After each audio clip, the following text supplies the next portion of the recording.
welcome back to Storytime with Mr. B. Today we're reading one that is a Caldecott Medal winner, which is a really big deal. It's called Owl Moon.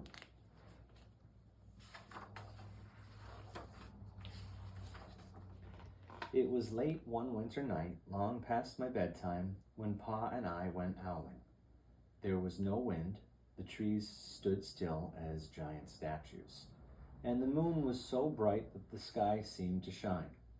Somewhere behind us, a train whistle blew, long and low, like a sad, sad song. I could hear it through the woolen cap Pa had pulled down over my ears. A farm dog answered the train, and then a second dog joined in. They sang out, trains and dogs, for a real long time, and when their voices faded away, it was as quiet as a dream. We walked on towards the wood, Pa and I. Our feet crunched over the crisp snow, and little gray footprints followed us. Pa made a long shadow, but mine was short and round. I had to run after him every now and then to keep up, and my short, round shadow bumped after me. But I never called out. If you go owling, you have to be quiet. That's what Pa always says. I had been waiting to go owling with Pa for a long, long time. We reached the line of pine trees, black and pointy, against the sky, and Pa held up his hand. I stopped right where I was and waited. He looked up, as if searching the stars, as if reading a map up there. The moon made his face into a silver mask. Then he called, "Hoo-hoo, hoo-hoo," the sound of a great horned owl. Again he called out, and then again. After each call he was silent, and for a moment we both listened. But there was no answer. Pa shrugged, and I shrugged. I was not disappointed.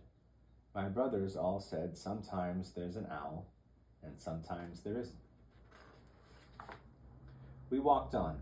I could feel the cold, as if someone's icy hand was palmed down on my back, and my nose, and the tops of my cheeks felt cold and hot at the same time. But I never said a word.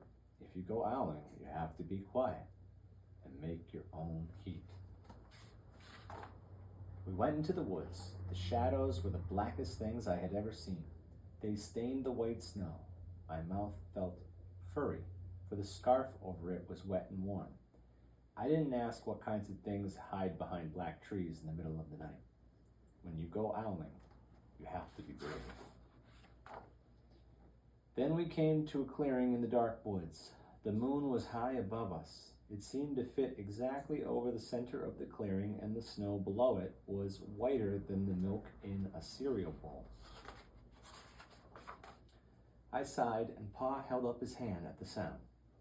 I put my mittens over the scarf over my mouth and listened hard. And then Pa called, "Hoo-hoo, hoo-hoo!" I listened and looked so hard my ears hurt and my eyes got cloudy with the cold. Pa raised his face to call out again, but before he could open his mouth an echo came threading its way through the trees. "Hoo-hoo, hoo-hoo!" Pa almost smiled. Then he called back, "Hoo-hoo!" just as if he and the owl were talking about supper, or about the woods, or the moon, or the cold. I took my mitten off the scarf, off my mouth, and I almost smiled too. The owl's call came closer, from high up in the trees on the edge of the meadow. Nothing in the meadow moved. All of a sudden, an owl shadow, part of the big tree shadow, lifted off and flew right over us. We watched silently, with heat in our mouths, the heat of all those words we had not spoken. The shadow hooted again. Pa turned on his big flashlight and caught the owl just as it was landing on a branch. For 1 minute, 3 minutes, maybe even 100 minutes, we stared at one another. Then the owl pumped its great wings and lifted off the branch like a shadow, without sound. It flew back into the forest. "Time to go home," Pa said to me. I knew then I could talk. I could even laugh out loud. But I was a shadow as we walked home. you go owling, you don't need words or warm, anything but hope. That's what Pa says. The kind of hope that flies on silent wings under a shining owl moon. The end. And if you like what you see here, please like and subscribe and comment below with your favorite kids' books. Thanks.